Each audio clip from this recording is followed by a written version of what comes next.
Why is this game so big? Alright, let's not beat around the bush. You know what Lethal Copany is, and chances are, if you clicked on this video, you're probably aware of its current and still ongoing increase in popularity. With the cool new niche and small game being destroyed by overpopularity and soon to be overtaken with I played this game before it was cool to post your players. You might be wondering how this game has gotten to where it stands currently. Although it may be seemingly obvious as to how it got to this stage, for a few reasons or factors, you can probably guess a few reasons as to why this game has grown so quickly in the span of 25 days as a recording. Whether it be the retro indie art style, original mechanics, or myriad of funny moments, I promise you there are a few other hidden factors you may not have put that much thought into as to why this game is to where it is to this day. He's amusing himself with the door again.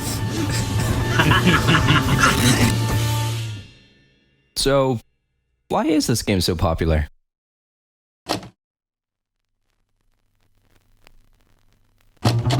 Zeekers is a 21-year-old indie game developer, responsible for other niche but pretty publicly established games like Pac-Man if the game was designed to make you shit yourself, and other lesser-known but still amazingly well-crafted projects like Dead Cedar.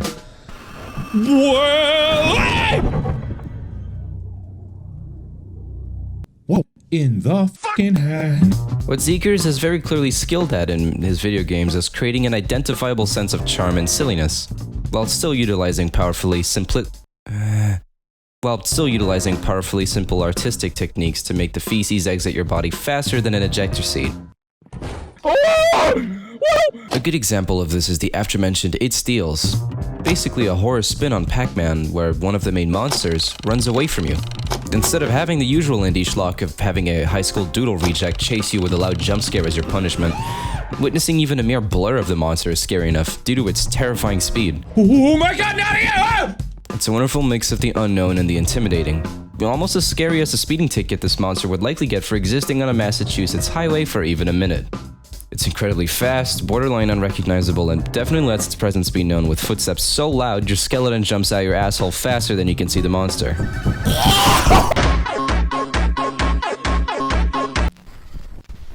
The tension of It Steals is definitely not a fluke, and you can really tell Zeekers artistically calculated and hand-tweaked the monster's behavior to genuinely have you on your toes. 9 out of 10 of my friends who have watched stream this game can't even play without having a pillow to release their misery into, trying to even fathom that they have to keep touching the WASD keys if they want to keep going. The game is short, sweet, fun to watch others play, and you can really tell the developer had a lot of fun making this. So Zeekers is probably doing something right. So what about Lethal Copany? Lethal Copany was released for the public on the 23rd of October, 2023, right around the corner of Halloween. For about £8.50 in the UK, $10 in the US, 256,428 Brazilian real, and your car engine. Just in time for Halloween, nothing is more terrifying than Brazilian pricing. The game advertises itself as a co-op, horror survival multiplayer game. The game was developed in the Unity engine and was released as its first public version from then on, with planned updates to be dropped periodically by either developer choice or player feedback. This Steam release seemed rather innocuous, unlike every other game on the store page, with not much hype prior to its release. It just kinda popped out of Zeekers' game orifice with no warning. With the exception of being released by a niche solo developer with a solid portfolio, nothing was really known about the game. So, with all of the hype that surrounds it to this day, what is this game even about?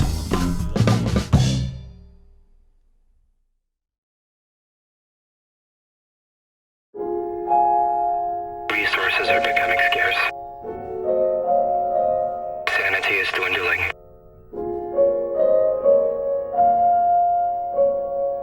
And I can feel myself slipping away. Most of what's left of our society has either fled light years away to the next world, or has vanished at the stars.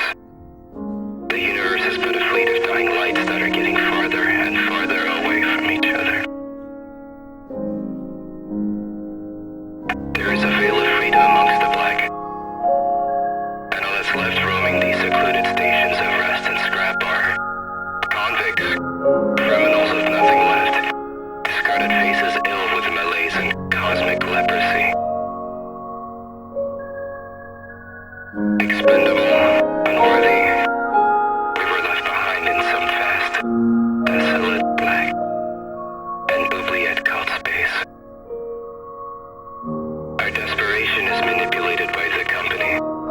They promise us a seemingly nebulous freedom if we work for them, dangling the perverted illusion of reward with money that'll buy you nothing but meaningless vanity. I see flickers out there. Could be stars or people. And I wonder, were the people before us any better? Are we the product of the civilized man's moral decay, left to float like driftwood in oblivion? With the loathsome whispers of my fallen companions damning my survival and cursing my eternal corporate servitude, blind ignorance of my faithful king's true motives?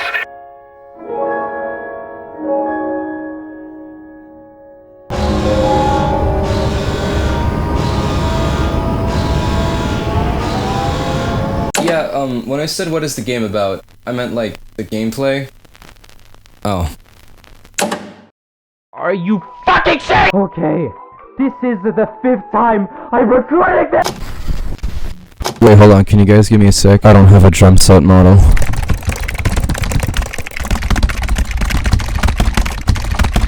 Okay, cool, continue with the video. The rules are dead simple.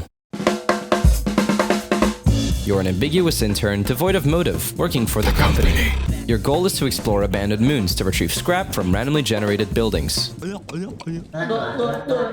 Taking the scrap back to your ship and selling it at the company in order to reach a quota. You are on a real timer once you enter the moons, as you have... Oh god! You're on a... I just taste... Oh god, I can taste the Chinese food. You are on a real timer once you enter the moons, as you need to return back to the ship once the clock strikes midnight. Every moon you explore has different environments and varying levels of hazards. These moons can be affected by various meteorological conditions that will change the course of which moon you'd rather pick. But I don't have any. You have 3 days to achieve your quota, and the company will buy the scrap at a higher value as you approach your deadline. You can use the ship terminal for various functions that can help you, such as scanning all the scrap on the planet, opening doors inside buildings that can only be opened remotely through the ship, and most importantly, online retailing. Oh goddamn. Items are integral to exploring the buildings with some level of success, letting you purchase flashlights, talkie-walkies, ladders, and my personal favorite, shovels. Hey, germ, hey, germ, hey.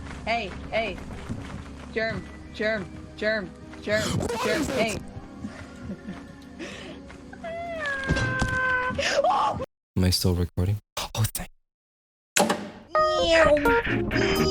So, it's simple, right? Enter moons to explore buildings with scrap, retrieve the scrap and sell it back on your deadline, then reach the quota.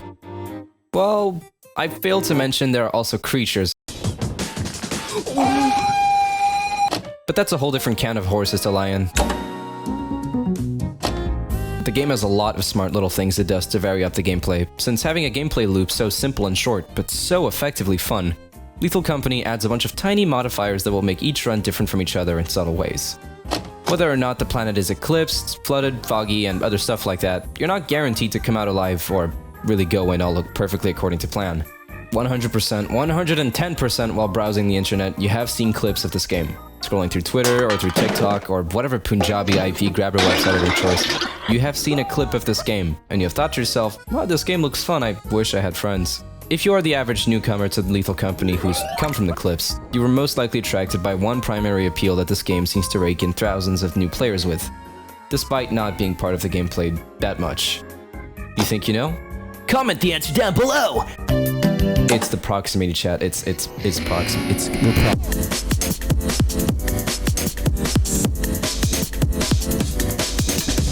Someone pick up our house. Tropic. Okay, so listen to me here for a second, and don't lose me. What makes a good, memorable product? Like, it could be a game, a character, it could be a show. What personally made it memorable to you? Here's the short answer. I don't care how much you tell me Eren Yeager from Attack on Titan has 400 layers of symbolism behind his morally complex character, the fat motherfucker from Puss in Boots 2 has left a much bigger emotional impact on my psyche than Eren Yeager ever will or did. You're an irredeemable monster! Oh, what took you so long, idiot?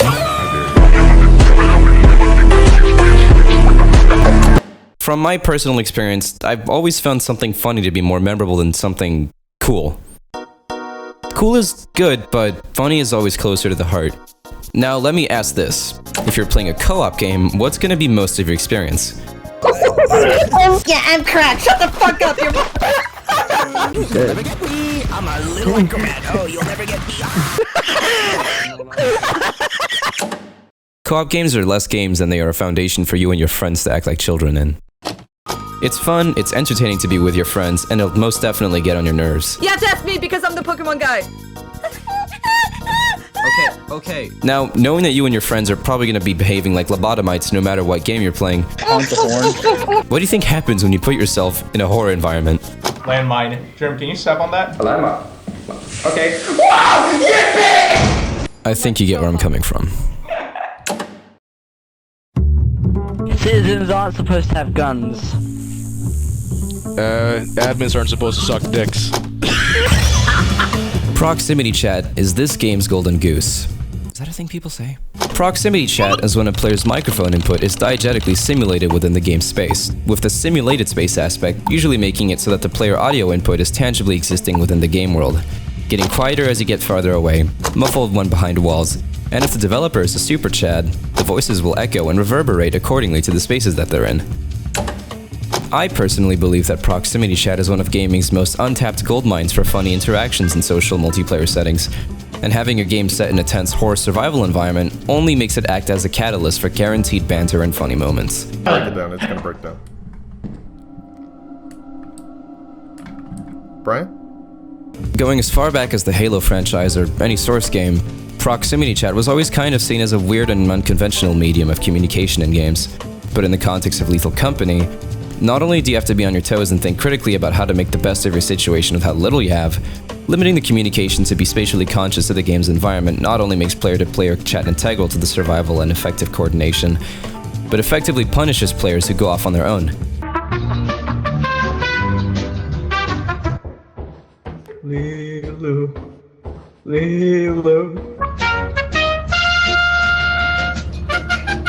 To put it lightly, this game encourages safety in numbers. You may have noticed I had mentioned that talkie-walkies are a purchasable item in this game. As you can guess, they let you communicate from one indiscriminate distance to another, however using a battery as long as the device remains turned on. And also, one thing my friends don't seem to recognize at all takes up an entire inventory slot. You have 4. So what, this game uses proximity chat. This isn't the first time we've seen this in indie game fads. How is Lethal any different from other games? Well, apart from its very effective use of immersion, the proximity chat does a lot more for this game's substance than any of the intentionally hard-coded mechanics in this game. I don't think that's you walking, I think that might be the jester. I saw it. Proximity chat in Lethal Copany adds a complementary layer of realism and intensity to the experience. It aftermentionably allows players to communicate only to those nearby, reinforcing the vulnerability of the characters that you puppet, and only strengthens the suspense of exploring the dark, derelict hallways. When you can only hear the brief and banal communication between your teammates as they get farther away and echo throughout the walls, it intensifies the immersion and makes the horror elements much more palpable. On the tonally parallel side of this, proximity chat in this game often leads to unintentional humor.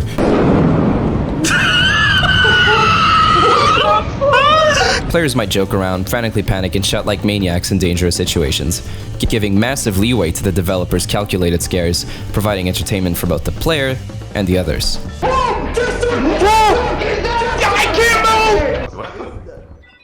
What is that? It's a silly little goofball. Jester! Popped out of the box! He popped out of the box! Is it friendly? It looks like it's friendly. The juxtaposition of fear and humor adds a certainly dynamic and unpredictable element that is only really recognizable to this game so far, creating oftentimes memorable and amusing situations, immortalized by clips haphazardly uploaded to TikTok. It's this juicy blend of terror and laughter that makes the proximity chat in this game not only so special, but so immersive as a source of shared enjoyment amongst the players. Oh my god, what is that? Essentially, to put it in simple words, if you haven't noticed, gamers turn into voice actors when they're about to die. Thanks. I'm helping. Fight me, demon! Get out of here, brothers! No! Ah, shit! Ah! Ah! Step off! Step off! Shit! They jumping me! They jumping me! Don't kill me!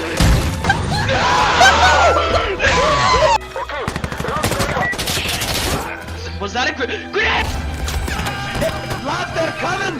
There's a fucking gorilla! No!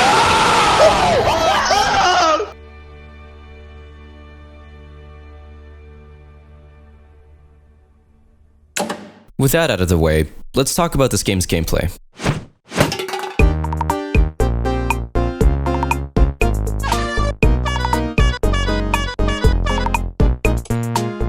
This game has a shockingly effective gameplay loop. Find moon, get on moon, retrieve scrap and avoid danger. Return to ship, repeat until deadline, go to the company building and profit!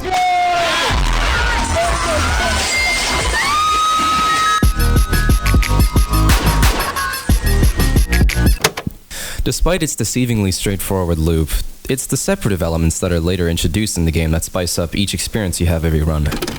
For example, every moon you explore has varying fauna, environments, and levels of hazards.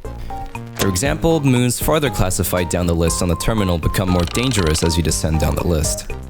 Moons can have varying meteorological events such as eclipses, which make the entire day cycles set at night. This is dangerous because some of the planets have creatures that come out at night, like blind dogs that sense through hearing, or sandworms that sense your steps through the dirt.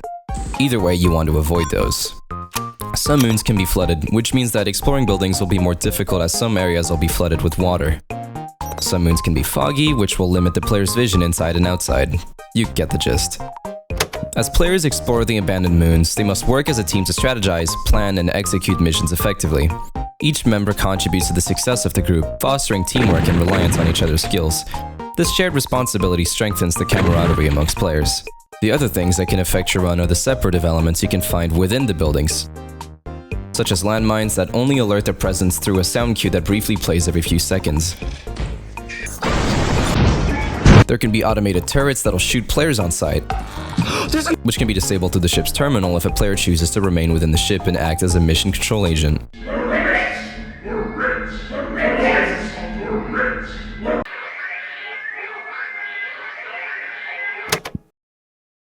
There can also be certain creatures that will only lurk within the buildings, such as Demogorgonzola, Steven, Glupto Sledgerson, Spider, etc. Some moons will have fauna and creatures unique to the moons, but most of the time you want to either absolutely avoid all the creatures at all costs or count the precious seconds you have left in this world.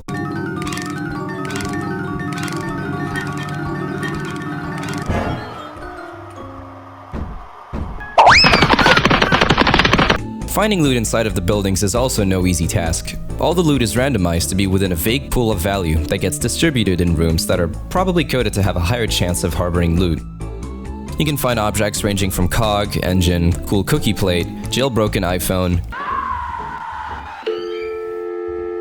robots, and pretty much a bunch of other scrap with seemingly no value that have a strange tinge of abandonment accompanying them. What is half of this stuff anyways? You'll be walking into certain areas and have fully intact vehicle engines and a clown horn, and they'll both be sometimes of equal value. If this isn't to blame on the South American economy, I don't know what is.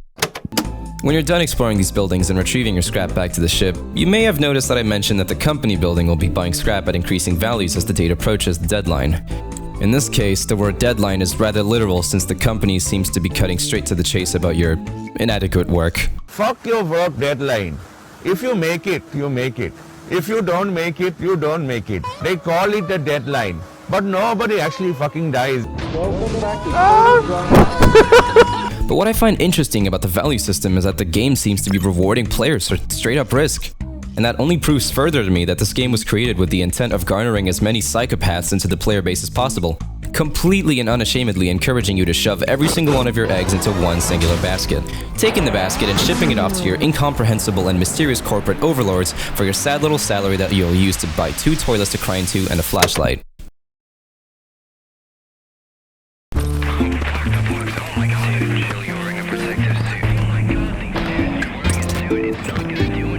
The latter moon's increasing in difficulty is no joke. There's definitively an incentivized sense of high risk, high reward, but if your team is not coordinated enough, the risk is definitely and absolutely outweighing the reward.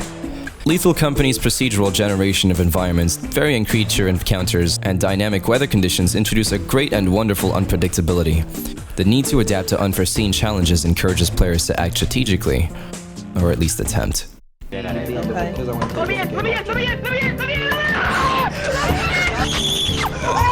no! No! Go, go, go, go, go, run! Go, go, go, go, go! There's a jester, there's a jester, there's a jester, there's a jester, there's a jester, there's a jester, there's a jester, there's a jester.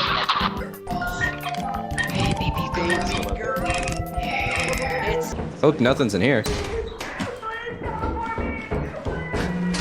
Please teleport me! Please! Please!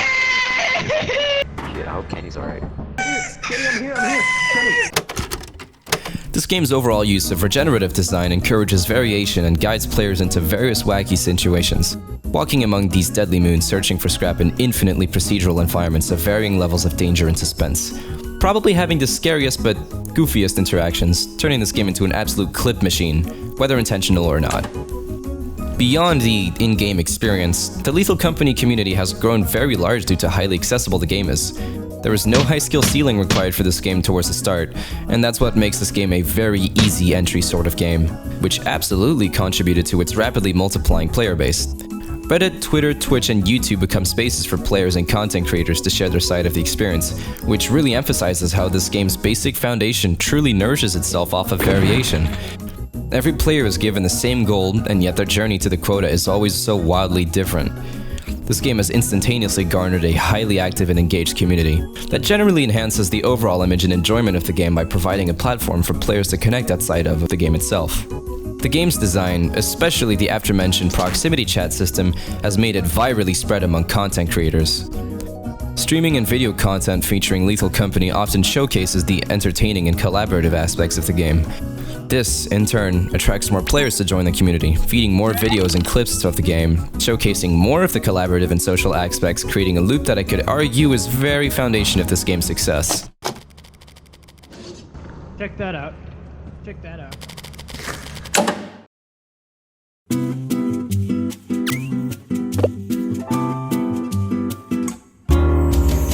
This trend is rather familiar, and undeniably has happened before with others.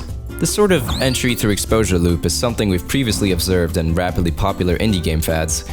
Lethal Copany shares similarities with previously praised indie games like Among Us and Phasmophobia. Much like its predecessors, Lethal Copany has gained widespread attention due to its engaging and entertaining multiplayer mechanics. The game's emphasis on cooperative play, combined with the unpredictable nature of suspenseful, quiet, lingering death in the air, draws parallels to the collaborative experiences that contributed to the success of Phasmophobia. Phasmophobia achieved remarkable success by masterfully blending ghost hunting gameplay with suspenseful proximity chat and communication mechanics. The game tapped into the growing popularity of cooperative multiplayer experiences and capitalized on the emergent social interactions among players. The brilliance of Phasmophobia lies in its emphasis on communication as a survival strategy. Proximity chat system, echoing the real-life spatial audio experience, heightened the tension by allowing players to communicate only when close to each other.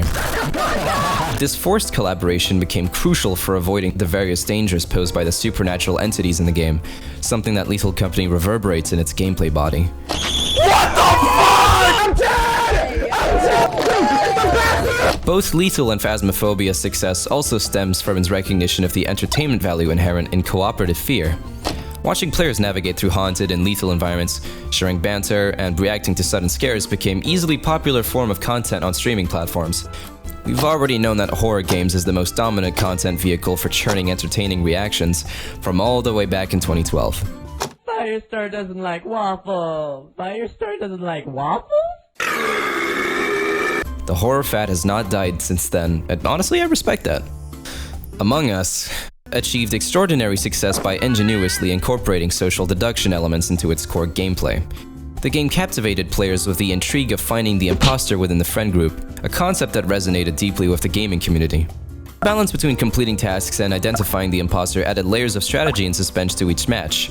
The brilliance of Among Us lies in its ability to create an atmosphere of distrust and uncertainty, even among close friends. How exactly does this link to Lethal Copany, however? In contrast to games like Lethal and Phasmophobia, where safety is found in numbers, Among Us introduced the compelling dynamic of needing to be alone and isolated. The restriction of communication during most of the game heightened the suspense, as players navigated the spaceship, aware that danger could be lurking around any corner.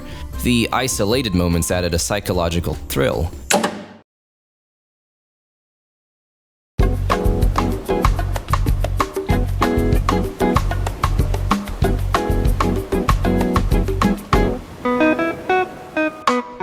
Although I'm realizing halfway through the script that there aren't really that many similarities between both games, I couldn't help but kind of ponder on how both of the games place an imperial importance on collaboration and communication.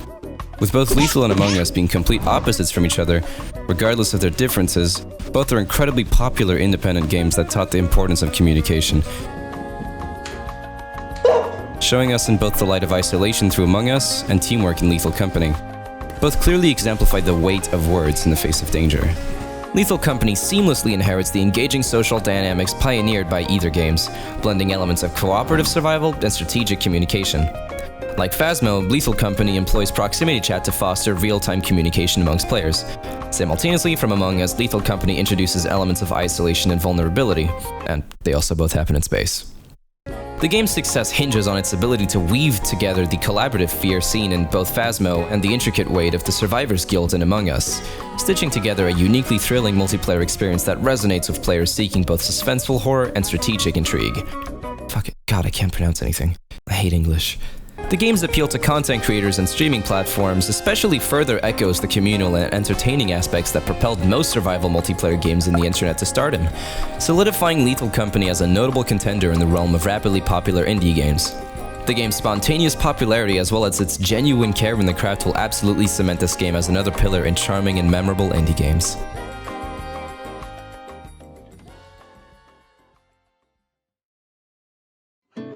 Okay, so I had an entire conclusion that I was kind of meh about, because generally speaking I think conclusions are kind of lame and it's the part of the video where you just want to click off because you already digested most of the video. I'm not going to repeat everything I said, I think you get my point. And after working on this for a few excruciating weeks during the toughest part of my life, I think you get the idea. But here's the stick in my wheel. I had an entire paragraph where I discussed about the game being still new and the new kind of content I'd like to see. I talked about ship upgrades for communication, player mimics, and even a more advanced form of defense. But literally 4 fucking days ago, version 45 came out with exactly everything I said I wanted. I wasn't even gonna finish the video screaming about how giants needed to be, were like overpowered, and they even fixed that. So all of that's down the drain. But I'm still gonna ask, what do you guys want to see added in the game? There's still plenty left to be put in, and personally, my stuff is just more quality of life things that don't really mean much. I think my biggest idea that I really wanted put in the game is that since players can only hold up to 4 items, items could maybe show up on the player models Risk of Rain 2 style. The little items could show up attached to the character's back or the front utility belt to serve as a nice visual representation, but as well as indicating other players how full on loot other teammates might be on. Another idea I had that's probably less likely to make it in the game, I think it'd be neat if the player models got upgraded as they leveled up in ranks. I just like the feeling of progression, and Lethal Copany's progression can grow especially stagnant as you begin to reach the near impossible levels of quotas. Signifying a player's experience through their model would be nice. Another big piece of missed potential in this game is the health bar. This game likes to keep your health and stamina ambiguous by using featureless HUD elements like bars, rather than numbers. Hey, am I gonna die? Rather than having an actual health bar, this game shows a little icon of the player's body status. However, when hurt, the body will get redder and redder. An addition to make the suit really feel much more diegetic and cool would be by having various sorts of injuries show up on the little body icon. They don't actually have to mean anything, they can just be purely visual stuff to remind the player that they're wearing a high-tech suit. If the game goes as far as showing a critical injury pop-up when at very low health, why not have parts of the body be specifically highlighted with red, as well as the accompanying injury? For example, a half could affect the bottom part of the body, probably giving the message laceration since they can only reach that far. Or a coil head could really only get the upper parts of the body like shoulders and neck, with the message of bruise or even fracture. It would be generally just cooler to emphasize what kind of attacks the monsters would do on you and really show your character how it's being affected. But once again, I'm just a huge sucker for menial detail in games. But what about you guys? What would you guys like to see in the game? Comment below, and I'm not trying to farm engagement, I genuinely do love to see you guys' comments. I did not script this part because I want to be done with this already, so I'm gonna like make like a baby and head out. Germ! Just stop! stop the video! It's already 30 minutes long! Just stop the game is not even 2 months old!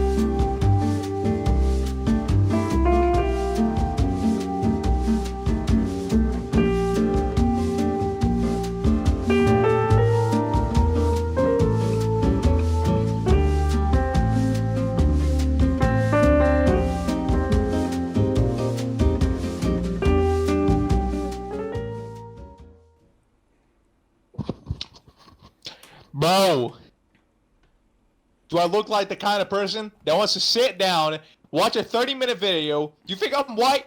Motherfucker.